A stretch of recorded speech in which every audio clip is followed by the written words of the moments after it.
No syphilis. Cholera or dysentery. And we're starting. Stream health is starting. We are live.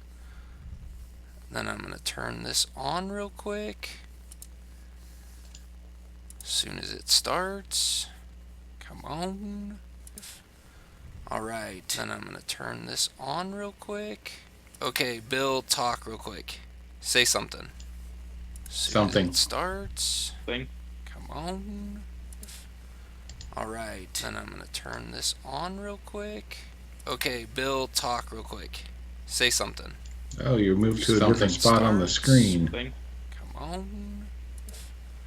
Alright, then I'm going to turn this on real quick.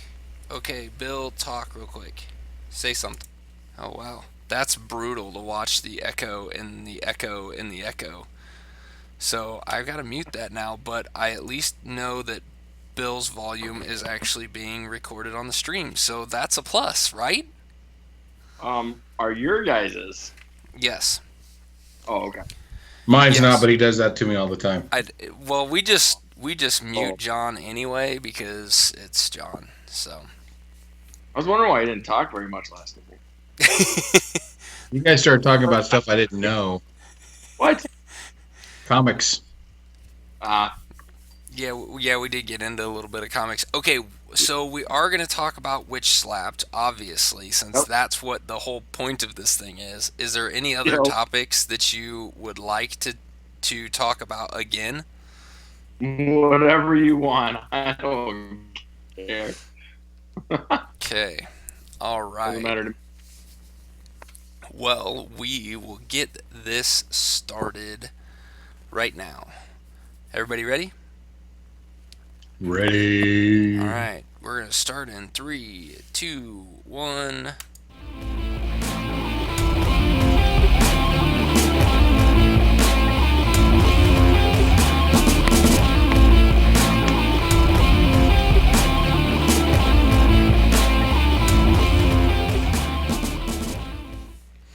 Welcome everybody to Geekvice, attempt number 2 at episode 146. Proving any vice with enough geek can become a virtue. I don't know that that's actually true because apparently I just suck at everything that I do. I'm more. Which is virtue. That guy right there is Kip, and we also have a special guest tonight, Mr. Bill Sininger from Prolific Games, one of the brains behind some of the most interesting and amazing board games known to man, like Flapjacks and Sasquatches and Tricked Out Heroes, and a new game that is coming out on Monday, Witch Slapped. Good evening, Bill. Coming on Kickstarter on Monday. A Kickstarter. What did I say was coming on? They're coming out. And it's coming out on Kickstarter. They can definitely back us on Monday. So there you go. And everybody should go back you on Monday because it is a super awesome game. Kip and I had the privilege of being able to try out the game, do some play testing for it, and thought it was really cool. Really enjoyed it. And so, Bill, why don't you tell us a little bit about Witch Slapped and how this game's actually played? Yeah. So Witch Slapped is a super fast set collection game, right? So you're playing it like kind of like Spoons, where you have a set of cards in your hand, right? And people are passing to you, and if you like the card, you put it in your hand, pass something else. If you don't like the card, you just look at it and chuck it to the next person. The caveat is you're trying to get at least 4 of a kind, if not 5 of a kind, of our different little spells, like the summon spell, fire, curse. There's 9 different spells, and you're trying to get at least a set of 4 of them. Once someone has a set of 4 or 5, there are 5 cauldrons in the middle of the table that are on cards. You slap down on either the 4 or the 4 or 5. Then everybody else who hasn't reached 4 or 5 can slap either the 1, 2, or 3. The caveat to that is if you slap the 3 and you only have 2 of a specific spell, you're going to take damage instead of actually getting to cast a spell. You have to have at least the number that you slap you can have more, but you cannot have less. Once everyone's slapped, there are witches that you use. Like each person has 6 witches that allow them to target someone at the table, including themselves, because some spells you want to cast on yourself to protect yourself. Everyone chooses one of those. Everyone reveals their spell that they're casting and the witch they're targeting at the same time. And then on the spell, and it might be hard to see, but there's 1, 2, 3, 4, 5. Whatever you slap, that's the level you cast at, and it does different things at the different levels. And each spell, has some sort of thing specific to it. Like fire is just a lot of damage. Summon spells, a lot of them do damage this turn and the next turn. Curse means whoever you cast on, they take damage, and then they get one less card. So instead of having 5 cards as they're passing, they only have 4, which means they can only get to 4 of something. Potion allows you to hit multiple people. Counterspell, you cast on yourself and stop damage coming in. So there's 9 different spells. The art was done by John Sauer, who did our Hirelings. I got it ready tonight. See, so there's one of the witch cards, right? And I figured out how to keep it big. So like that's the familiar, our monkey, the green witch, the orange witch, purple witch, red witch, and then that's like the shadow spirit. He did some amazing art on these. Jody Henning did the layout, and the layout is phenomenal. I mean, she made it so she captured exactly what we wanted on them. Just kind of the feel for them. So you can at a high speed, if you just want to look at the color, you can be like, okay, I'm just looking for orange. I don't need anything else but orange. Problem is when you start doing that, you start going like this and chuck one, and you go, no, I wanted that one. If the person paying attention, they snatch it before you can get it back, right? It's super fast. It's super fun. Everyone that's played it has loved it. I played with one of your guys' friends out at Gen Con. We decided to demo it at Gen Con because we had some witch slap bracelets. Like there were slap bracelets, so like oh nice. When you slap them, they wrap around and that it said witch slapped on it. So we'd hit people and be like, oh, you've been witch slapped. And then we demo the game for them. The downside of that is everyone was like, well, can I buy it? And we're like, no, it's not out yet. It's coming out in October on Kickstarter. So we probably could have sold a crap ton at Gen Con. But we just didn't get a chance. And it was nice because people would stop and play, and as we're playing, there would be groups walking because everyone's slapping, going, "Oh my god!" Oh, and people would stop, and then that group would leave, and the next people would just kind of step up. Like we didn't even have to try to get people to come in and play it. So it was really really cool. On Kickstarter though, it's going to be $18. We have some add-ons. There's a mug. There's a shirt. There's some spinning counter to keep track of life. Because as it is right now, you have 3 cards in front of you that keep track of your life. One side has a 3 on them, and then the other side, 2 of them have a 1 and one of them has a 2, so you can hit all the numbers between 9 and 0. And so you can get the counters just through the Kickstarter, like the little spin dials. The other nice thing is we're looking to get $5,000. We have stretch goals of 9 other spells. So like there's a spell in those new 9 spells for each color. So fire has something that it switches out with, right? I'm pretty sure the orange is empower, which makes it so like the next time you cast a spell, like the next round when you slap, you get to cast at one level higher than you slap, right? Nice. So that switches out fire. But each one has a specific color. So with those 9 other spells, there's like over 500 different combinations you can play, like mixing and matching them. So I think it's really cool set of stretch goals because we wanted to give something that made it feel good, made you feel like, hey, if we reach this, I get a bigger, better game. And the cool part for Kickstarter is it'll just be $18, right? If we hit all those spells, they're going into the game. It's $18. When it hits, if we hit all those spells and it goes to retail, it's going to have to be more than $18, in retail. Right. But if you got it on Kickstarter, you got it for 18, and good on you. Yeah, that's going to be a steal of a deal. So that's a good incentive. Sometimes these Kickstarters for board games and whatnot, and even video games, they have these, they have the price for the game, but really it's not. There's not that much incentive to join the Kickstarter other than you really want it to just get funded. Right. You're not getting a deal on getting the game early or getting in on the Kickstarter. But that's a pretty big deal to get this game for only $18. I agree. And if you've backed our other Kickstarters, you probably have the Sasquatch coffee mug and the Cthulhu mug, and we have a witch slapped caribou coffee looking mug. Yeah, So if you're on our mug group, our mug of the Kickstarter, mug of the yeah. month or whatever, it's there's a There's Cthulhu. That's the Cthulhu. Awakens. Yep. And then the Sasquatch coffee looks like the uh, Starbucks logo. Right Yeah, that on. one's at the office. Where we showed It, that. it doesn't look like that. It's just a coincidence. Yes. And the new one coincidentally kind of looks like caribou coffee, but with a witch, and kind of that. I don't want to say abstract, but a little bit abstract-y looking art. So Jody did a really good job on those too. So we're really happy with our add-ons. We're really happy with our stretch goals. It's not a huge. It's way less than a lot of them that we've had to hit, just because we've had some success with Flapjacks and Sasquatches and some of our other games that we just didn't need to hit as high of a mark as we have in the past. And that's awesome. I mean, that gives you just more. That makes it easier to fund, I guess, a little bit, but also takes a little bit of the, I don't know, the pressure or the suspense of Kickstarter. You don't have to right. wait. You might not have to wait as long. Oh, we'll We still be like. Yeah. Well, and, Right. and that's what we're gonna reach out to all the Geekvice listeners right now, and this game is going to go live on Kickstarter on Monday morning. October 17th.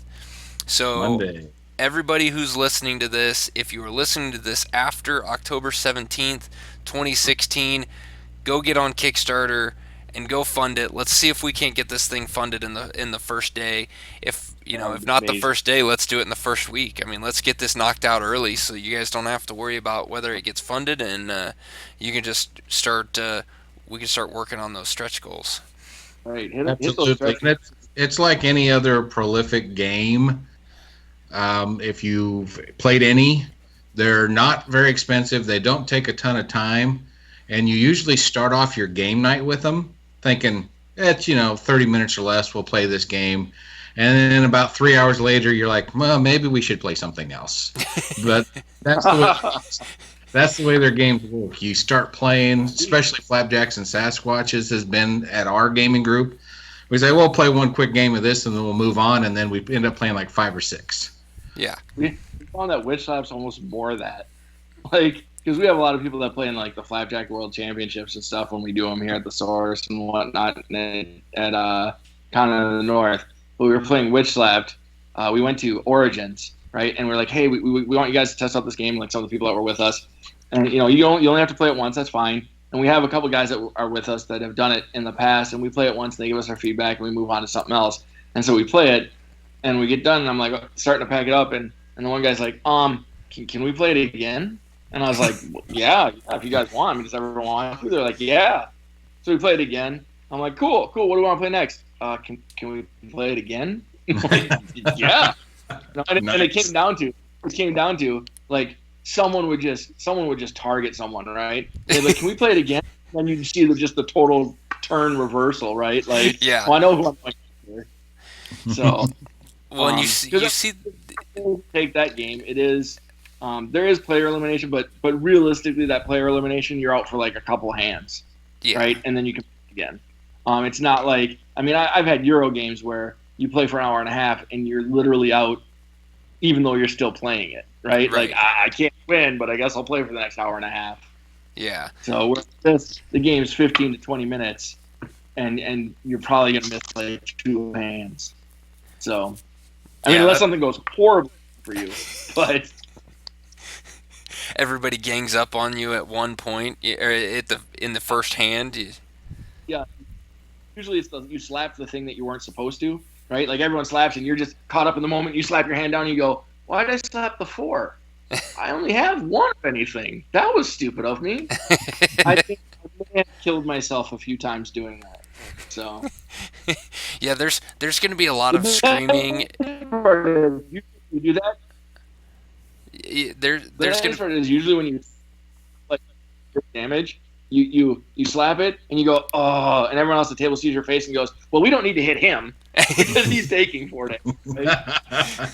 You yeah. get a buy round of like, well, he's an idiot, so Well, see, at our gaming group, it's going to be one of those. They're gonna watch for the person that picks the wrong number, and then they're all gonna go, ah, guess what? You're done, and then they're all gonna just dogpile on top of them. That's or but at the same let me rephrase that. They're all gonna dogpile on me, because that's gonna happen to me. but in all fairness, though, okay, so you're out. That means you're down to 3 people. Someone else gets out a couple turns later, and then it's down to Yeah, 2 when the game's over. I mean, even if you got out like super fast like that, the game is so quick that it just, I mean, it's. So we make a lot of games that people enjoy playing with people that aren't necessarily hardcore gamers. But we also have some hardcore gamers that kind of like our games.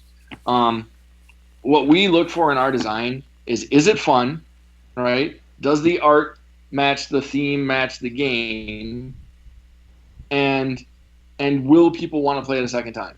But our number one thing is it fun, right? I yeah, mean, I there are games out there that are brilliantly designed that are really cool, but you get done playing them, and you're just kind of like, that was fine, you know. Puerto Rico is a great designed game. I can't stand playing it. That's just me. I'm sure there's people that are going to listen to this that are like, oh, he doesn't like Puerto Rico. I don't. There's no interaction. I really like. I'm playing a game. I want to interact with the people at the table. You doing your thing on your little board and me doing my thing on my little board just doesn't appeal to me. I came to play a game to play a game. If I want to just play on my own little board, I could do that on my iPad with someone on the other side of the world. right. So I prefer interaction, and so we look for fun. We look for that engagement. We look for, um, just having a blast, really. And again, like flapjacks, this is something you could take to Thanksgiving and play with your relatives, and they know what a witch is, right? I mean, Yeah, it's not like, oh my god, what's an orc? I don't know. What? So, yeah. or what's Cthulhu? I don't get it. Right, yeah, So, and the simplicity of these games are what make them so much fun. And then I would also say that the art on these games is phenomenal. I mean, Flapjacks and Sasquatches, the art fits the style of the game, and I know that Witch Slap, seeing the artwork from that, it's just spot on, perfect. It's right. perfect for that type of game. And then you get games like Tricked Out Hero, and you look at the high fantasy style art that's in that is perfect for that game. I mean, the art in your guys' game is just incredible, and I gotta, you know, props to the artist, because you seem to have a different artist on almost every game, but it's still really good. I think four total in our 7 games. So, but we really match who does well. I guess Flapjacks, one of the games is the expansion, so the same guy did that. Yeah, that's true. But, we really try to match the people to the game. Like when we go back in and we go, hey, we're thinking about this game. Which one of these guys can do that? Right. Because they definitely have different styles. So, Yeah. um, yeah. We also try to put a pretty good theme on it, right? I mean, Flapjacks is your lumberjacks. You're trying to go in the Great White North, get X amount of trees down, and people are screwing with you, right? And Witch Slap, you're a witch that went off into the woods to put up her gingerbread house, start eating some children, and you look around, dang it, there's other witches in your woods, and now you got to magically slap them out of it, right?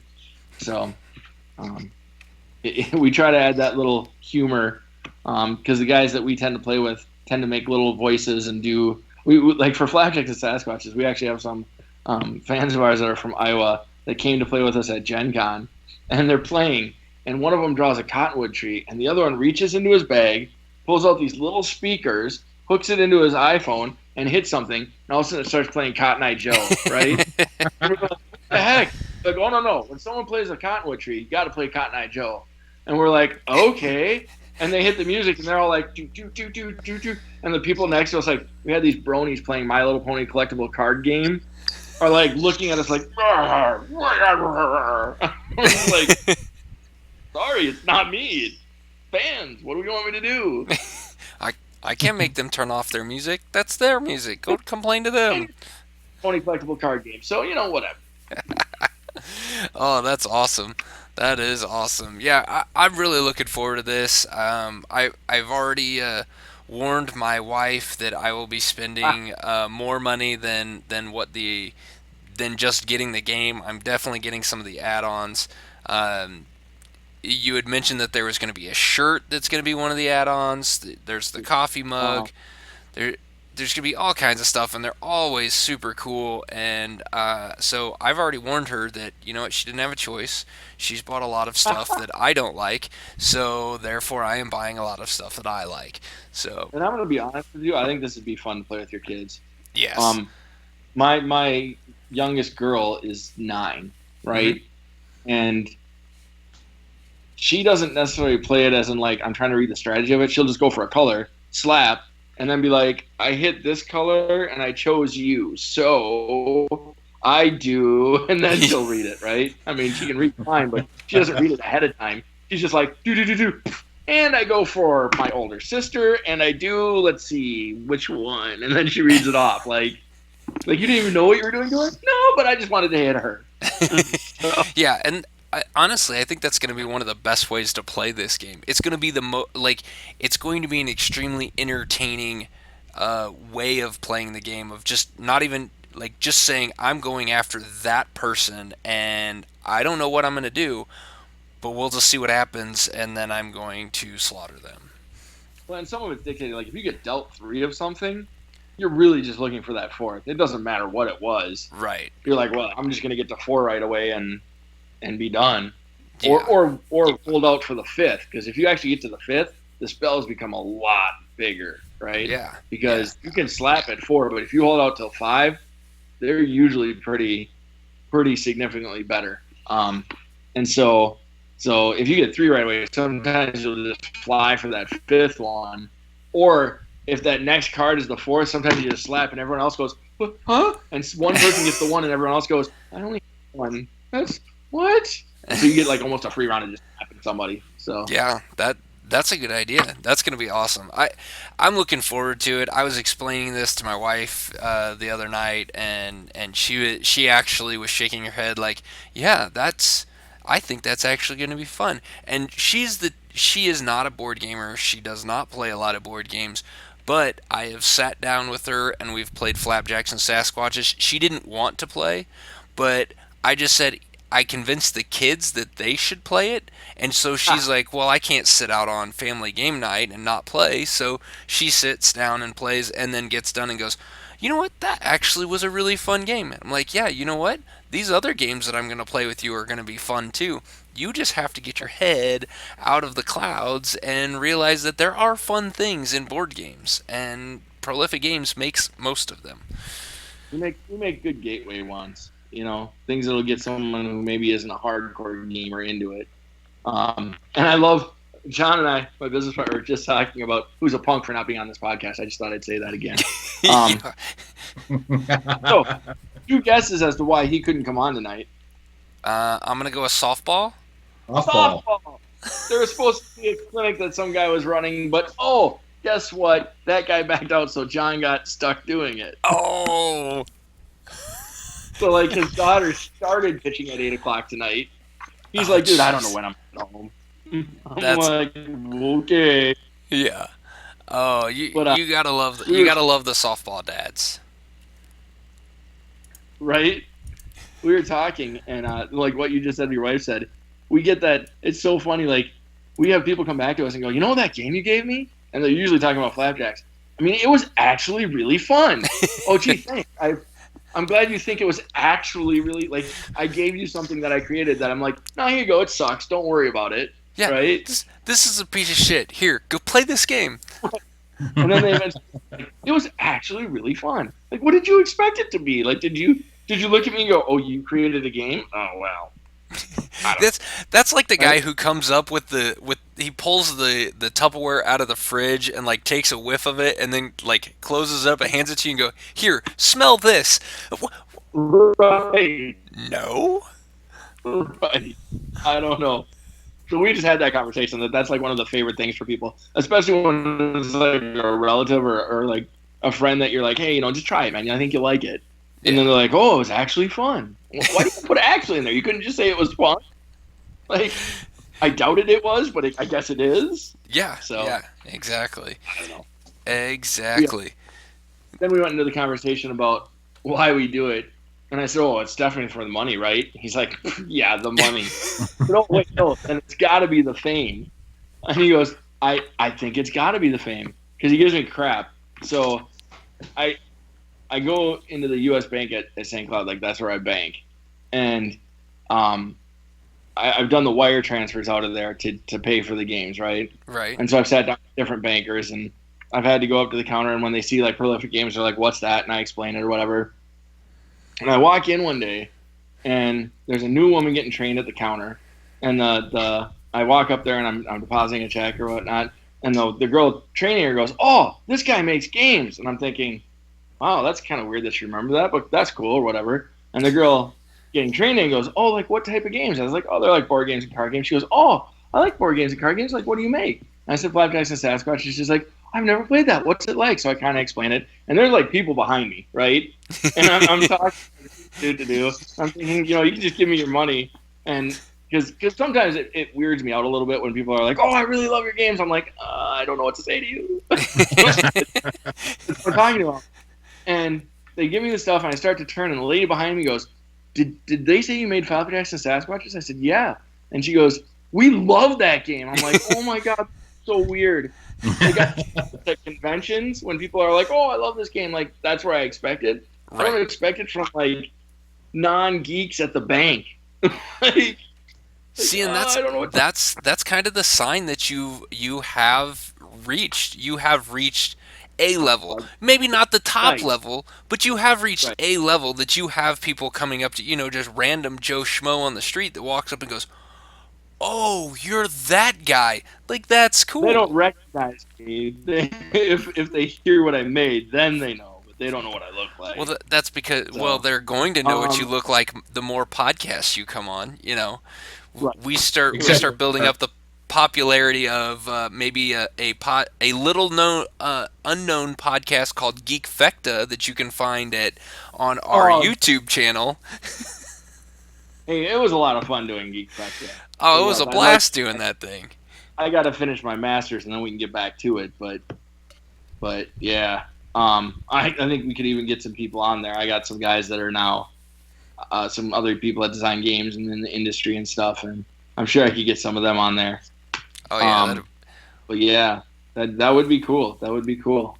yeah, The other weird fan thing was, so the school year starts, and I'm talking with the music teacher because she's kind of a gamer and she's played Flapjacks and all this other stuff, and we're having a discussion, and she goes, "Hey, you know who likes Flapjacks?" And I was like, "I don't know who." She goes, "Jesus." So we have our principal and then our assistant principal. She's kind of a gamer. There's two administrative assistants that are kind of like just below the principal, right? And he's one of the two new administrative assistants. She goes, "Yeah, he's the one that actually introduced me to the game originally." I was like, "What? Really?" And so I'm walking down the hall, like, because we're doing all the open house stuff, and the program I run, sometimes the parents aren't super involved, and so they don't show up to these things, or just time crunch or whatever. right. I don't get a lot of parents coming to my program. But I'm walking down the hallway and I see Jesus, and I'm like, "Hey, I heard you like Flapjacks and Sasquatch." He goes, "Oh my god, I love that game." He's like, "It's great. Like, I play it with a lot of people." He's like, "I've bought a bunch of copies. Like, we had this teacher from South America that was kind of with us for a little while, and I sent her back with it, and blah blah blah." Oh I was like, jeez. "Well, thank you." He's like, "What?" I was like, "I'm the one that designed it." He goes, "I heard someone here designed it. That's amazing." And then he's like geeking out, and I'm like, "This is kind of cool and weird at the same time." That I mean, kind of my boss is like all like, "Oh my god!" Ah. So, and That's then I showed that's him when you which look at him and go, He's like, "Hmm." "This is amazing." He's like, So, Can you give me a raise since that game is so no, awesome?" he has nothing to do with that. I'd have to go higher up for that one. Well, you just But have to start carrying your game around with you while you're at school. anyone, anyone. Then we like a couple weeks later we did a game thing after school, and like four other teachers stayed, and I'm pretty sure I have 4 Kickstarter backers out of them by playing Witch Slapped with them. So Nice. Oh, that's that'll be good. awesome. Yeah, we are definitely going to be pushing pretty hard for this to get this funded as soon as possible because this game is just too cool not to get funded. I Um, agree. it's way too much fun to just be sitting on a shelf somewhere and not getting played. So it's Right. I'm going to be backing it, and I know Kip's going to be backing it because he backs everything. That's why he has like 200 games and board games in his little room that he doesn't ever get to play. Nothing wrong with that. No, nothing at all. Well, nothing wrong with having the games. Not playing them. Oh, you don't have to tell me. That I'm embarrassed by that fact. right, right. Yeah. Lots of travel these days, huh? Yeah, when you travel, you can't bring. Well, I don't bring a ton of games with me because I don't want to lug them around. Right. But I do have 2 prolific games in my backpack. So Nice. if anybody ever says, "Man, I'm kind of bored. We should play something," it's like, "Oh, by the way, I've got." Oh, Awesome. speaking of that, let me get into my bag. You ever come close to Minnesota? Omaha or Des Moines is as close as I get. Oh no. Yeah. We are gonna have to make a trip. We're gonna have to make a Geekvice trip up to Thing Minnesota. is, I have family in Minneapolis, Nice. and I'm I telling you guys I need never to come see like, them. like Town of the North or Gary Con. Gary Con's amazing. Yeah. You guys hit that up. That's a blast of a weekend. I can't speak highly enough of that. That one's that one's a little farther because you got to go over to Lake Geneva, Wisconsin. Okay. But it's centered. It's Gary Con because of Gary Gygax, Right. and so it's his kids put it on it, and there's a lot of old TSR employees that are there, and like David Wesley who ran the first RPG game ever, and Oh, wow. Dave McGarry who made the classic Dungeon board game. Nice. Mike Carr, who edited a lot of that stuff. Metzer, who did a bunch of stuff on the early design.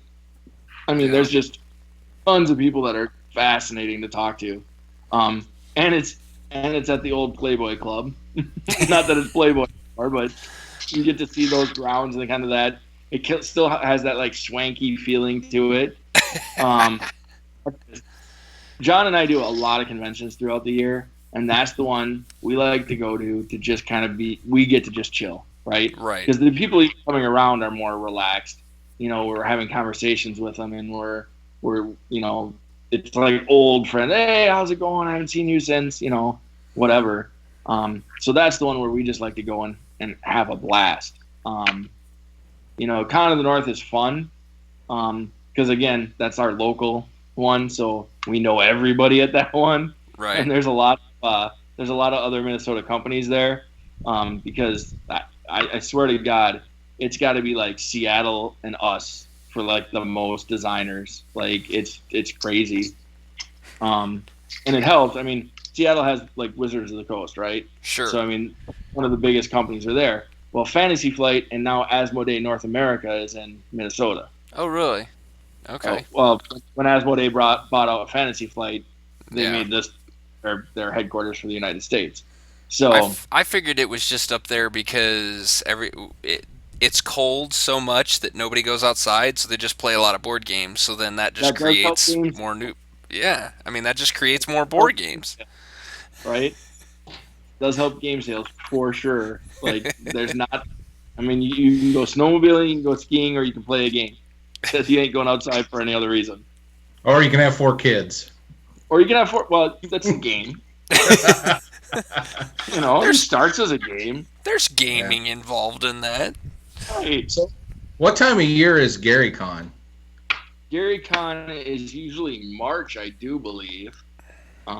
In fact, I'm almost positive it is because it's usually pretty close to my spring break for school, which my wife is just excited about that I take off and then go to a convention and then have another week off after that. So, but she's really good about that. She really understands like my she understands that what we're trying to do with the business, but also that that's kind of our let's go. And we actually took our family one year because over at one of the hotels on the ground is a water park, and so they just played. So it's March 23rd through the 26th. So that one is a blast. It is so much fun. And I'm assuming it's only a fraction of the size of Gen Con. Yeah, it's not that big, but it's getting bigger every year. And like I said, I mean, there are people there that are just, all the old TSR guys. There's no, I'm just totally blank. Jolly Blackburn, who does like Knights of the Dinner Table and does all the Hackmaster stuff. Right.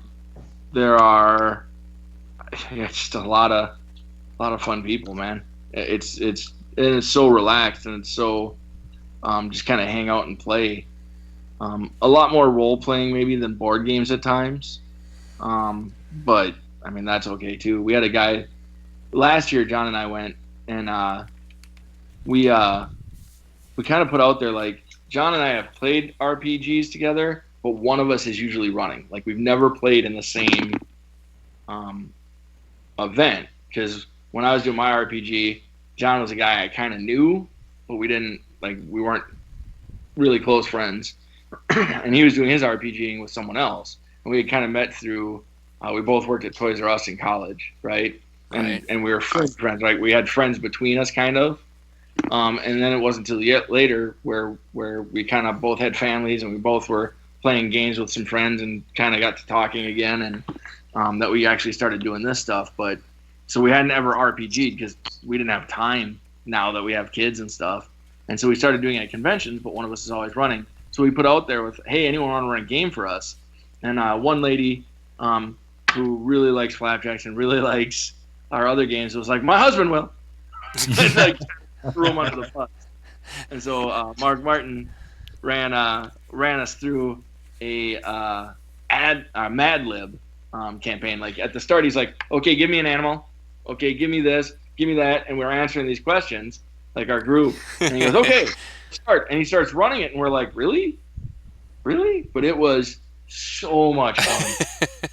Everything. And my two daughters played with us. And our friend, why am I blanking on his name? Because I'm too into the story and it's ridiculous. But anyway, he's a guy in John's gaming group that has been around John for a long time. He actually was the guy who played the first evil character ever in Dungeons and Dragons. Oh, geez. He was part of Dave Arnzen's group, right? Okay. And he was in. They were doing the an adventure, and all the other people were in the dungeon, and he's a wizard, and he's outside, and these people are running towards them, and he looked at Arnzen and went, are they getting close? And he's like, yep. Did they see me? Yep. Would I be able to run? Probably not. Can I join them? And Arnzen's like, you want to join them? Well, I don't want to die. So party and became an evil wizard, right? Nice. And is like now the self-proclaimed Prince of Blackmore, right? So, I mean, it was amazing. So Kurt Cry that's his name. That was the first evil wizard, and it's kind of cool that like he came with us. Like he's told the guy running, like, you're running for the guy that was the first evil character in Dungeons and Dragons, and he's like, oh my god, that's amazing. So, I mean, it's kind of cool, that type of stuff that you're like, or you're playing with like David Wesley is running Bromstein, which was the first RPG ever, and you're like, I could actually go play Bromstein. This is insane. So that is cool. Really cool. That is really cool. Well, and not only do we need to make a trip up there, but I do believe that there are a couple of conventions down here that you should probably come down for. So I've heard that. Turnabout's fair play. Well, they're both of the big ones down here are centered around comics. We have Kansas City Comic-Con and we have Planet Comic-Con. Those are the two biggest ones. There is a board gaming convention here. Uh, Kip, do you It's remember called the name? Can't. It's Can'tCon with a There, K. there you go. Can'tCon. That one is still growing. It's not nearly as large, but there are people that go to it. So Right. Yeah, it's heavily RPG as well, but there's a smattering of board games, and they're always looking for somebody to set up a table and do their thing. Right. Yeah, Uh, we need to start getting out there and doing a little more conventions ourselves. is your best. Now that we've joined the podcast arcade network, that's one of the things that we talked about was getting our butts out there and getting some exposure. And darn, I'd have to go to a convention and play board games. It sounds Right? horrible. Darn it. Do you have to go to Gen Con? I mean, darn. Woe is me. Origins is always fun too. I mean, it's still a big convention, but it's not Gen Con big. You feel like you can walk without running into someone. right. Although I think Gen Con last year they spread it out a little bit. Like they had some stuff over actually at the stadium and stuff, and it seemed to make it a little less crowded. Oh, that's good. It seemed like you could actually walk without like just kind of forming a line and moving together. So, yeah. That is Yeah. very cool. Yeah, we're definitely gonna have to get some conventions together, and we're gonna have to. If nothing else, I want to go. I want to come up for the Bacon Belt Championships. That would be a lot of fun. I suggest going for the World Championship. That way one, it's at Con of the North, so you have other stuff you can do too. Right. Two, you actually get the flannel shirt that says you're the world champion that you keep forever. Whereas the Bacon Belt, you have to come back and defend. Fair. You know, Okay. True. Only downside is it's February in Minnesota. And it's usually Valentine's Day weekend, isn't it? Yes, that's the other Oh downside. yeah, that is the one that's Valentine's Day. Man. The problem is it's also President's Day, right? So Right. I mean, it's that Monday off that they're trying to hit, Yeah. and so it hoses me too. Like I haven't had Valentine's Day with my wife for I don't know how many years. Are you really hurt by this? She's not really hurt by this. You know, to boil it down to one day, in my opinion, to boil it down to one day, like, oh my god, if we don't do something today, Yeah. you don't love me. Yeah. I mean, Well, like we do how many things together every other day of the year? You I need always- this one day to say. I always like looking at my wife and Valentine's Day is coming up, and I just look at her and I'm like, you know you're gonna be disappointed when it's over, so don't even get your hopes up. Like, just set the bar lower. You set the bar so high for me, I'm never gonna reach it because you know I'm gonna fail. Right. So probably must have been like 3 years ago. It was like our 12th or 13th anniversary. It comes up. I go out, I'm like, I think she wants this. I'm gonna get her this or whatever. And the day of, I kind of sat on the table, went to work, and she calls me. She goes, "What was the thing on the table?" I was like, "What do you mean? What was the thing on the table? It's our anniversary." Oh, yeah, crap. So I think I'm pretty safe. Yeah, all you have to do right. is get one. If you just get one up on her, you're good. Right. It's Well, just also- trying to it's get also that like one. The next year we had so much stuff going on with the kids and whatnot. Like I was like, "Hey, our anniversary is Thursday." She goes, "Yeah, you want to do something?" I was like, "I don't know." Like, should we just go out to eat so we get like an hour away? Yeah, Right. sure, okay. Just, Like, we just have peace. Can we Yeah. ship the kids off? That's what I always. I always try to pitch the idea of, can we do something that just sends the kids away for just like an hour, like just so it can be like I don't want to do anything. I just want to sit on the couch with no kids for 1 hour, enjoy silence. that morning it was like we're both heading to work. Like, high five, love, see ya. So, Oh, that's great. That's These great. problems it's not have. pretty pragmatic. She's not expecting tons of flowers that are gonna die. Right. And, I mean, Yeah, Kip's the guy here. Kip's the guy here who doesn't understand any of what we're saying because he doesn't have kids, or Right. Yeah. I'm not allowed by law to have kids, so it's okay. he's also not allowed to be close to schools. But that's a whole nother issue. Yeah, but I just looked, and Origins happens around my birthday. My birthday actually takes place during Origins, so that could be a good reason to go. There you That go. could be. I got to tell you, of all the conventions I do, ours just has the best food. Far. Literally a block away from the convention center is the North Market, and it's like just a big open building, and places rent spaces in there, and they just kind of have their counters and whatever they're using to cook and stuff.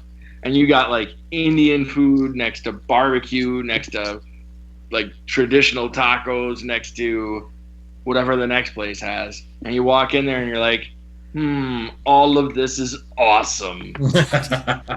It's funny because like every year we go there, and John and I are like, man, we got to get the brisket from the barbecue place, and they sell out every day. So if you don't get over there soon enough, you just don't get it, right?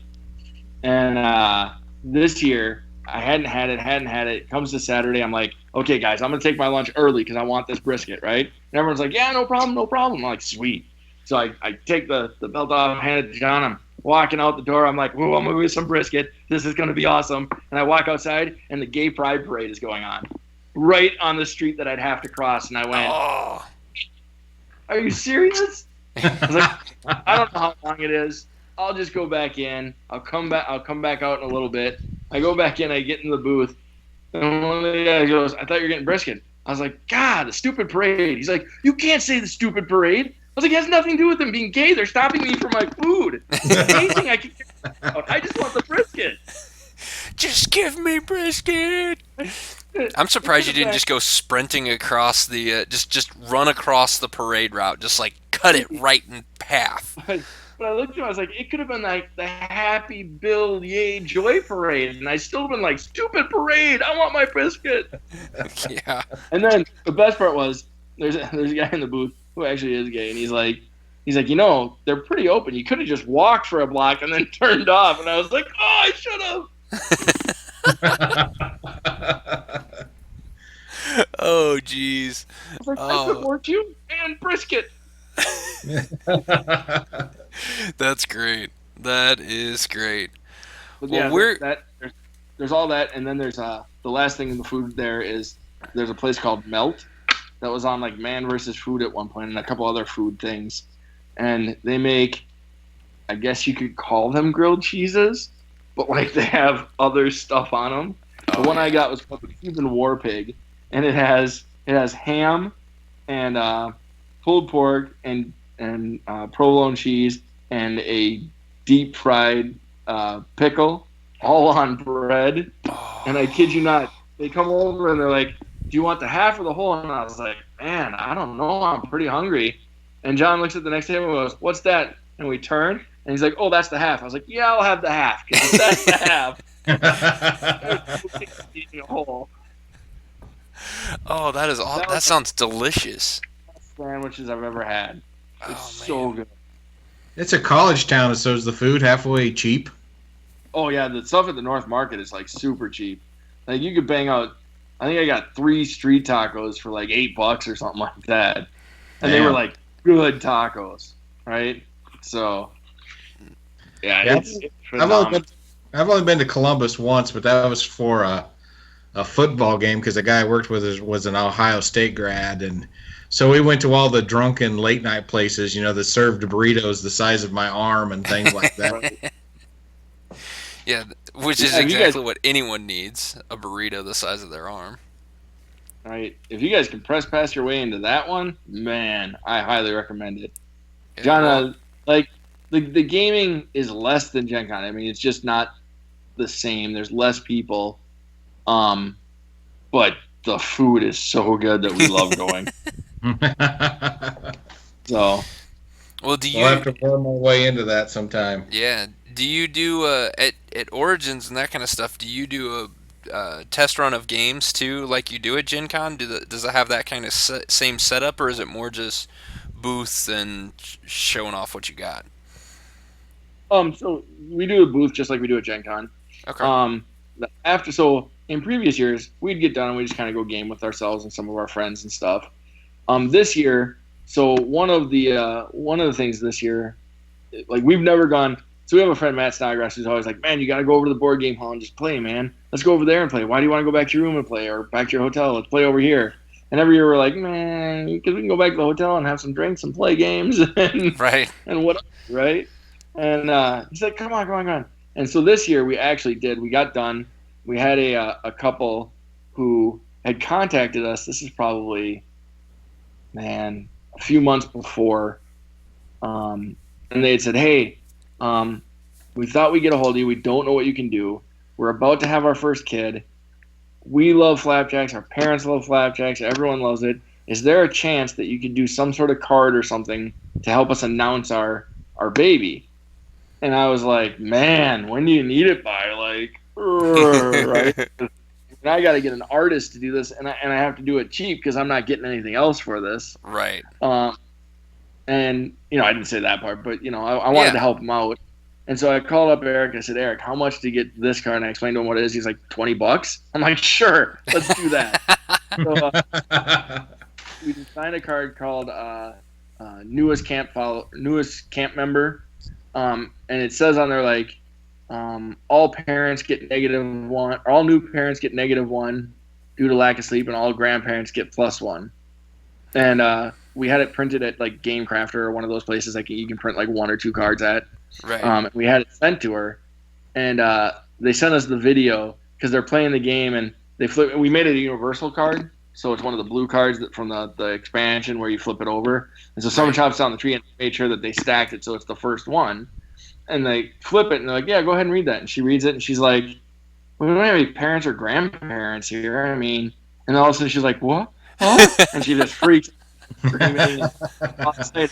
And so when we were heading to Origins, they actually live in Ohio, and she got a hold of us and was like, "Hey, we'd love to take you out to dinner," and we were like, "You don't have to. I mean, this was, we enjoyed doing it. Like, if we can help a fan with something like you wanted us to be a part of that, that's amazing." Yeah. So, but we went over to North Market with them.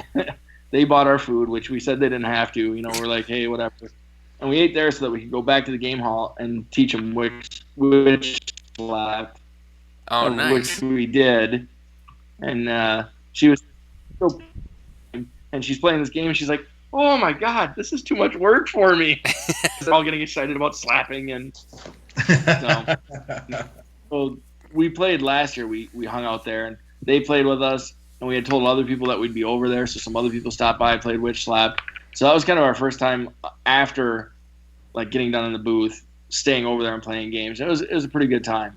Well, that's cool. Usually we're really tired when we're done with it at the end of the day because it's really hard being happy all day long. Oh, yeah. 4 hours in, you're like, okay. And then someone walks up and you're like, "Hey, how you doing?" I'm so tired. Yeah. So. It's kind of hard to put on that face for that long and just be as energetic as you need to be to sell stuff. Like you can't just sit there and be like, "Hey, see my game? It's cool." I agree. We love doing it. We love playing games with our friends. But you're right. I mean, it's just think about trying to be your happiest all day long. It's hard sometimes. Yeah.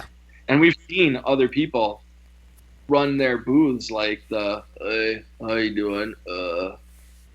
My favorite is my friend Matt Snodgrass says he goes up to this guy, like he's walking around through Gen Con, right? And this guy's sitting at a booth and he's got all these like books up for an RPG, right? And he looks at it and he's like, no one's there. And he was writing for a while, like for one site about reviews and stuff. And he's like, "Oh, I'll go talk to this guy." So he walks up to the guy. He goes, "Hey, tell me about your game." And the guy goes, "Well, do you like math? Because if you don't, you won't like this." And Matt went, "Okay," and walked away. He's like, "I literally walk up and tell you, hey, tell me about your game, and your first thing to do is shoot me down." Yeah. Like, you wouldn't like it. Go away. Like, what? Oh, that's awful. That's just terrible. You don't. Oh, Right. You should want to play your games. You should want to be, especially if someone asks. Like sometimes there's lulls, right? It's lunchtime or there's some event going on, and people are just trying to get places. And at those times when there's no one standing around, and you're like, "Hey, you want to play a game?" It's kind of frustrating and hard to get people in sometimes, right? right. And you're like, "Hey, what do you want? You want to play later? Okay, cool." So if someone comes up and goes, "Hey, tell me about your games," oh, thank God. Okay, yeah, here's what it is, right? Right. Like, I didn't even have to work for this one. That's great. So at Con of the North one year, we had two guys next to us that sat and played their game with each other. Like it was a 2-player game, and they're just playing back and forth. And people are walking by, and they're just playing. Like they'd look over their shoulder and stop, and they wouldn't be like, "Oh, hey, you want to try it?" They just keep playing their game. Oh, that's. I'm like, what? And then the weekend, they're like, "Wow, you guys look like you had a good week or a good weekend." We're like, "Yeah, it was pretty good. It was pretty good." Like, wow, like I just don't think this was the right crowd for ours. I think you guys played with each other all weekend and talk to anybody. Yeah. Like, I mean, doing this if you don't want to talk to people. Games are social, and you're trying to sell them. So I don't know. Boggles my mind. Yeah. Yeah. Boggles my mind. Absolutely. Well, let's make sure before we wrap this up that everybody knows where they can find more Prolific Games stuff. They can go check out Facebook at facebook.com/Prolific Games. They can follow you on Twitter at Prolific Games. At Prolific Games. You can email us at prolificgames@gmail.com. They can check out our website at prolificgames.net, which we need to update and redo. And of course, on Monday they can go to Kickstarter, type in either Witch Slapped, Prolific Games, and they'll find us. Yeah, or they can also, if on Monday, they can check out our Facebook page at facebook.com/Geekvice, and we will put a link up there on Monday as soon as the Kickstarter thing goes live. I will put a link up to it on Facebook. They can also follow Kip at Kip Killigan on Twitter, and they can follow me on Twitter at Geekvice. We will probably both be putting up links to, as soon as we see Prolific Games tweet out the Kickstarter link, It's going to get retweeted by both of us, that's for sure. And also, another place where you can find the Kickstarter link is going to be on our YouTube channel. You can check us out at tiny.cc/Geekvice. And I will put a description in this video that will have the Kickstarter link as soon as it goes live. So if you are watching this after October 17th, just go check the description. You can hit pause, go check the description, click that link, and go buy the game. So let's get these. We want to get these stretch goals out, man. We want to give you more game for $18, and have to go.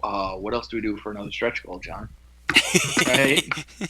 Yeah, if we can make John like stress just a little bit because he doesn't have enough stretch goals, that would be awesome. It won't be John. He'll look at me and go, "You design it, you figure it out."